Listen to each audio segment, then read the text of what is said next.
BJP अब चाहती है कि भैया अयोध्या अगर खत्म हो गया तो नया मुद्दा क्या करें। आप विरोध कैसे कर रहे थे? विरोध एक दूसरे के कान में बोल के कर रहे थे कि इस मंदिर नहीं है, यहाँ मस्जिद थी, यहाँ मंदिर नहीं मस्जिद थी, ऐसे कर रहे थे आप विरोध। प्रधानमंत्री कार्यालय के नीचे भी महादेव का मंदिर है, इसको भी खत्म करके बना दो यहाँ भी मंदिर, ठीक है ना? है तो आपने देखा है क्या वहाँ पर? आपने देखा है वहाँ पर? बीच में आ गए, इनको कहते हैं बेगानी शादी में अब्दुल्ला दीवाना, ठीक है ना? आप थोड़ा सा पूरी बात को यहाँ खड़े होकर अगर सुनते तो आपको पता भी चलता। 50 रुपए आज भी सिलेंडर पे बढ़े हैं, जाके गरीब के घर में जाके पता करिए आप ये कौन सा देश हित में हो रहा है। आप इधर सुन लीजिए, आप में अगर दम है ना तो जाकर एक काम करिए, देश हित का आपको इतना शौक है ना तो देश हित में एक काम करिए, 10 लोगों के घर पे आप सिलेंडर भिजवा दीजिए। है आप में दम? जांच के लिए टीम पहुंच रही है। अरे जांच के लिए टीम क्या, एक काम करो पूरा हिंदुस्तान खुदवा दो, एक एक के मकान ढा दो, देख लो जिसके घर के नीचे मंदिर है सबके वहाँ मंदिर बनवा दो।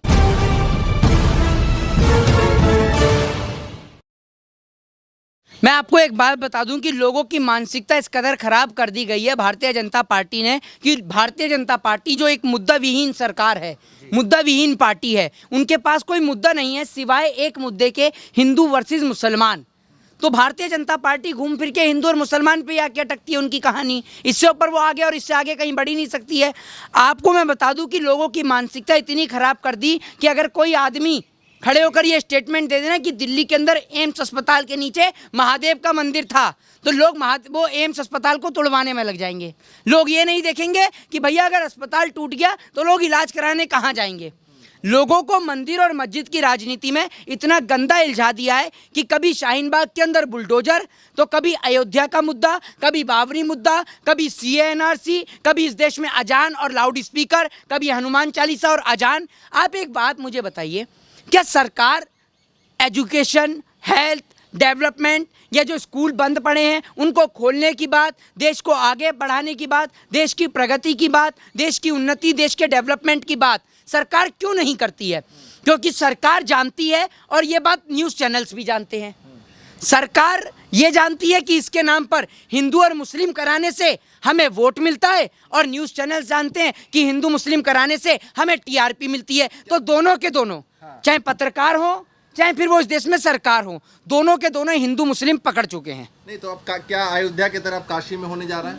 क्यों होगा, क्यों होगा ये बताइए ना आप मुझे। तो चल रही है, फोटोग्राफी भी हुई है, वहाँ पर सर्वे के लिए टीम पहुंची है। अरे फोटोग्राफी कराने का शौक तो नरेंद्र मोदी जी को भी बहुत है, तो उनको थोड़ी बदल देंगे। हालांकि उनको भी 24 में बदला जाएगा, इंतजार करिए आप थोड़ा सा, ठीक है ना? सारे 24 की तैयारी है, ये 24 की तैयारी है पूरी तरीके से। ये तैयारी है गुजरात की। गुजरात इलेक्शन से पहले ये लोग देश के अंदर सांप्रदायिक माहौल खराब करना चाहते हैं, देश के अंदर सांप्रदायिक हिंसा कराना चाहते हैं। भारतीय जनता पार्टी के पास अगर मुद्दा होता तो वो कभी भी मंदिर और मस्जिद पकड़ती नहीं, क्योंकि वो जानती है। अब आप ये देखिए, अयोध्या का विवाद जो है वो समाप्त हो गया है।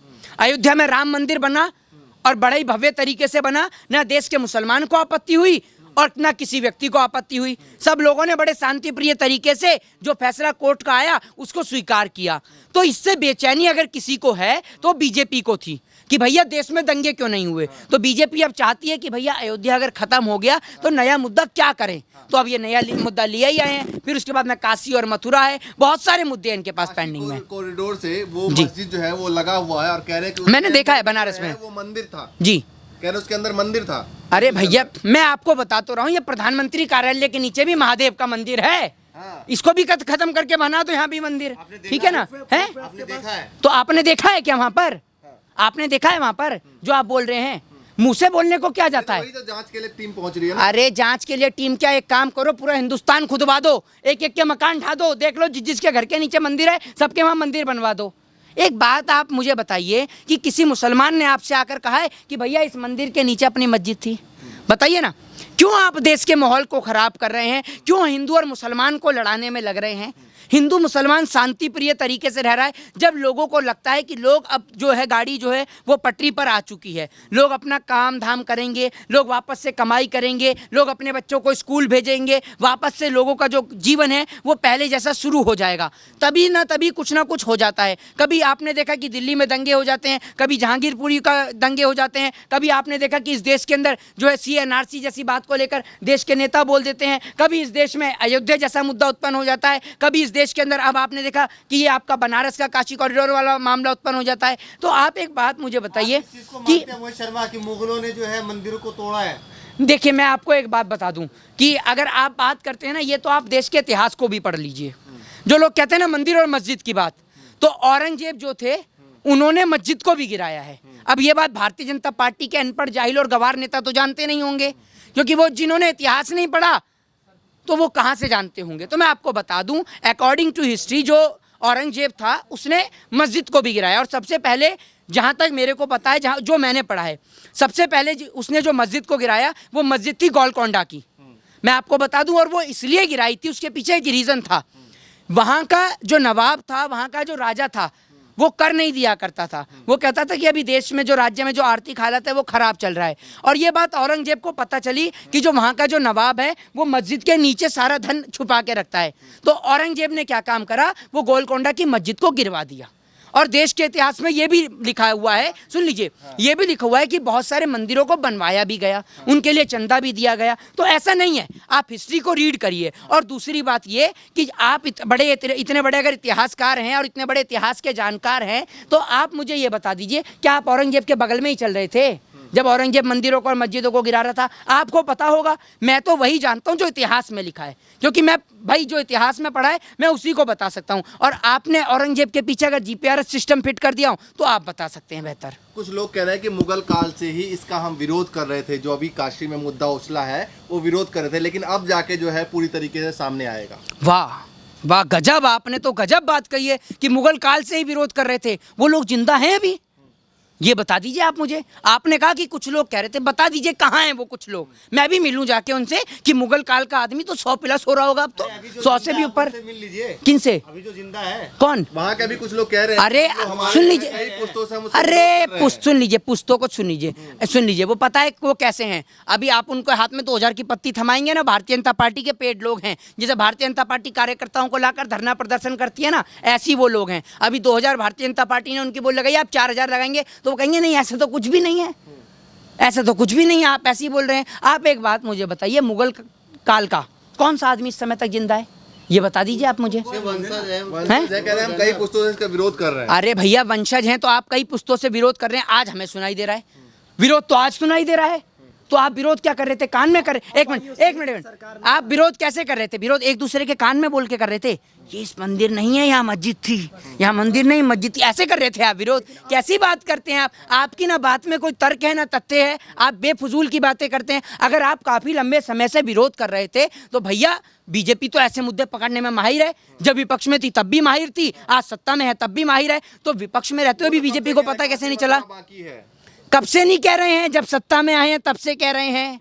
अब बोला योगी जी ने कि काशी मथुरा बाकी है, अयोध्या तो झांकी थी, बोला क्या? अब बताइए ना, कुर्सी आ गई, अब हिंदू मुस्लिम मरे तो मरे, 24 है, अब 24 का इंतजार करेंगे। कोर्ट ने जो आदेश दिया है कि मस्जिद का जो है वीडियोग्राफी किया जाए, तो क्यों रोका जा रहा है, उसका विरोध क्यों किया जा रहा है? देखिए मैं आपको एक बात बता दूं कि सीधे तौर पर मंदिर और मस्जिद कोई मुद्दा नहीं है। मंदिर और मस्जिद को मुद्दा बनाने वाले देश के नेता हैं, नेताओं को वोट मिलता है, और मैं दोबारा कहूँगा कि पत्रकारों को टीआरपी मिलती है। आपकी नज़र में क्या मुद्दा है?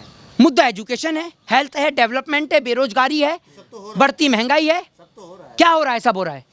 रोजगार भी मिल रहा है, शिक्षा। अरे आप दिमाग, एक बात मुझे बताइए, आपका मानसिक संतुलन खराब है, मानसिक दिवालिया घोषित हो चुके हैं। 50 रुपए आज भी सिलेंडर पे पड़े हैं, जाके गरीब के घर में जाके पता करिए आप, ये कौन सा देश हित में हो रहा है? आप इधर सुन लीजिए, आप में अगर दम है ना तो जाकर एक काम करिए, देश हित का आपको इतना शौक है ना तो देश हित में एक काम करिए, 10 लोगों के घर पे आप सिलेंडर भिजवा दीजिए। है आप में दम? बात करेंगे देश हित की, देश हित का ठीक रहा किसको? एक 4.5 लाख जो रोजगार उत्तर प्रदेश में मिला, वो आप देखें नहीं। भाई इन महामूर्ख, सुन लीजिए, इन कोई मूर्ख पत्रकार को कोई समझाइए, सरकार का वादा 2 करोड़ रोजगार का था। भाई आप एक बात मुझे बताइए, इतने पत्रकार मौजूद हैं और सोशल मीडिया को तो जो है वो निष्पक्ष बताया जाता है, लेकिन जनाब आपके बीच में भी ना कुछ लोग ऐसे खड़े हो जाते हैं, कहते हैं ना कि कुछ मछली जो है वो पूरे तालाब को गंदा कर देती है। तो मेरा टारगेट आप लोगों को नहीं है, मेरा टारगेट उन गोदी मीडिया के पत्रकारों को है, जैसे चैनलों को चलाते हैं, ठीक है ना। इन्हों को क्या है, देश में बढ़ती महंगाई नहीं दिखती, बेरोजगारी नहीं दिखती, आम आदमी की जेब पे जो आज प्रेशर हुआ है, आम आदमी की जेब का जो खर्चा बढ़ा है, भाई 50 रुपये सिलेंडर के दाम बढ़ने से इन जैसे दलाल पत्रकारों को कोई फर्क नहीं है, क्योंकि मोदी जी के द्वारा या भाई सुन लीजिए महंगाई बढ़ी तो मेहनत करिए। अरे बाबा रामदेव डिप्टी कमिश्नर लगे हैं, बाबा रामदेव गवर्नर हैं कहीं के? क्या है बाबा रामदेव? बाबा रामदेव हो गए आप, बाबा रामदेव को ही सुनते हैं 24 घंटे हैं, तभी आप पूरे यूं हो गए, पूरा कमल ककड़ी कुपोषण के शिकार। ठीक है ना, इतना मत देखा करिए वरना पता चले कि थोड़े दिन में गायब ही हो गए। तो आप जो लोगों की मूलभूत आवश्यकताएं हैं, शिक्षा, स्वास्थ्य और बेरोजगारी, उस पर बात करिए। अच्छा, इसको किस तरीके से देखते हैं? क्योंकि कोर्ट के तरफ से भी कहा गया है कि टीम जाए और वहां पर फोटोग्राफी करे और पूरी तरीके से जांच करे। देखिए, मैं आपको बता दूं कि कोर्ट के मामले में किसी भी प्रकार की टिप्पणी हम नहीं कर सकते हैं। कोर्ट के मामले पर टिप्पणी करना जो है वो देश के संविधान के भी अनुरूप बताया जाता है। ठीक है ना, मैं आपको बता दूं तो कोर्ट के किसी भी फैसले को जो है वो सर्वोच्च न्यायालय का जो भी फैसला होता है उसको लोग सर्वोपरि मानते हैं। तो कोर्ट के, मैं अपनी खुद की अपनी एक ओपिनियन बता रहा हूँ कि ये गलत है, बाकी कोर्ट को लेकर मैं इसमें कोई राय उत्पन्न नहीं करूंगा। सभी टीवी चैनल में यही खबरें चल रही है। मैंने आपको क्या बोला, गोदी मीडिया के पत्रकारों को तो चाहिए, उन पत्रकारों को ये नहीं दिखा कि उनको वहां से भगाया गया, घुसने नहीं दिया उनको वहां पर। जब मोदी जी का प्रोग्राम चल रहा था विदेश के अंदर तो इनको घुसने नहीं दिया, लेकिन इन्हें अकल नहीं आती है। इनकी इतनी बार फजीयत हुई है और ऐसी फजीयत आपकी भी होगी। आप जहाँ चिल्लाइए चिल्लाइए, जब तक, सुन लीजिए, जब तक फजीयत इन जैसे पत्रकारों की नहीं होगी ना, जो गोदी मीडिया के पत्रकार हैं, तब तक इन जैसे पत्रकारों को भी चैन नहीं आएगा। कम से कम इन जैसे पत्रकारों के साथ रहते हैं जो निष्पक्ष हैं, इनको देकर भी तो सीखा करिए, या अपनी आदत भी नहीं बदलेंगे, आप ऐसे ही रहेंगे। कम से कम गरीब आदमी के लिए भी आवाज़ उठाइए। और आप लोगों से निवेदन है कि जो गोदी मीडिया के जो तमाम चैनल हैं वो तो देश का माहौल ख़राब करना चाहते हैं, वो हिंदुस्तान से प्रेम ही नहीं करते, वो तो चाहते हैं कि हिंदुस्तान टुकड़ों में बढ़ जाए, हिंदू मुसलमान के नाम पे इस हिंदुस्तान के टुकड़े हो जाए और उनकी जेब में मोटा पैसा आ जाए। जी, कई राज्यों में चुनाव है, तो क्या ये मुद्दे भुनाए जा सकते हैं? यही मुद्दे ही भुनाए जाएंगे, यही मुद्दे भुनाए जाएंगे। अभी आपके एक दलाल पत्रकार ने बोला तो इस बात को, बोला ना उन्होंने अभी इस बात को कि भैया कि 50 रुपए के सिलेंडर पर बढ़ गए तो क्या हुआ, उनको कोई फर्क नहीं है। देखा ना, उनको कोई महंगाई से फर्क ही नहीं है। सरकार से आप इस तरीके से बात मत। अरे मैंने जिन पत्रकारों को बोला ना, आप बीच में आ गए, इनको कहते हैं बेगानी शादी में अब्दुल्ला दीवाना। ठीक है ना, आप थोड़ा सा पूरी बात को यहाँ खड़े होकर अगर सुनते तो आपको पता भी चलता। ठीक है ना, पहले आप सुन लीजिए क्या बात चल रही है। काफी लंबे वक्त अच्छा, एक मुद्दा भी और चल रहा है। अमित शाह का बयान है कि CNRC फिर से लागू हो मैंने- सकता है, अभी CAA लागू हो सकता है अगर कोरोना खत्म हो जी, जाता है। अमित शाह जी से ये पूछ लीजिए, अमित शाह जी को ये तो पता नहीं है 10वीं पहले होती है 12वीं पहले होती है। ठीक है ना, सुन लीजिए। अरे उस पे आप लोग हमेशा लगे रहते हैं। स्लिप ऑफ टंग है, स्लिप ऑफ टंग तो PMG भी करते हैं, फिर बेटी बचाओ बेटी पढ़ाओ।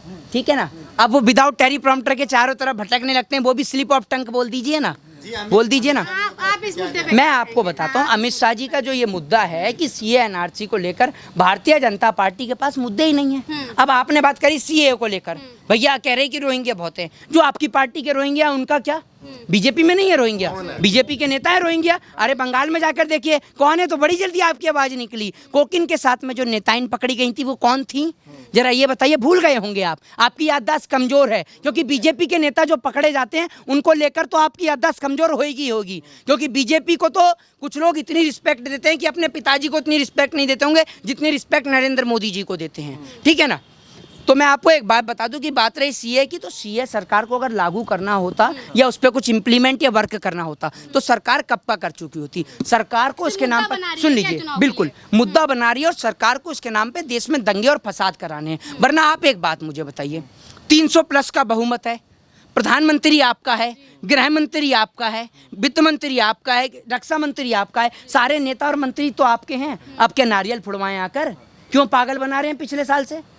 भाई 2-3 साल से पागल बनाने में लग रहे हैं। CA-NRC के नाम पे देश की राजधानी को आपने जलवा दिया। कुछ नहीं होना इस पे, ना देश की जनता को इन जैसे लोगों से डरने की जरूरत है। खत्म होगा, उसका CA लागू हो जाएगा। अरे सुन लीजिए, कोरोना तो अभी आया ही, कोरोना अभी तो अभी आया 2 साल पहले ही, उससे पहले तो नहीं था। बताइए उससे पहले आपने क्या कर लिया? आपने चुनाव कराया, आप बंगाल के चुनाव, सुन लीजिए, बंगाल का चुनाव करा दिया, यूपी का चुनाव करा दिया, तब से अब तक नहीं कराया। तो अब दिख रहा है ना कि मुद्दे खत्म हो गए हैं। तो नया लेटेस्ट मुद्दा तो देखिए, CA-NRC के नाम पे इस हिंदुस्तान का नागरिक घबरा जाता है, और जिस कारण जो है देश में सुन लीजिए, सवाल तो यहीं अटक जाता है ना। मतलब इतनी, सुन लीजिए, मतलब इस देश के अंदर इतनी जगह प्रोटेस्ट चला, शाहीन बाग में चला, बिहार के अंदर चला, मुंबई के अंदर चला, वो सारे के सारे लोग गलत हैं।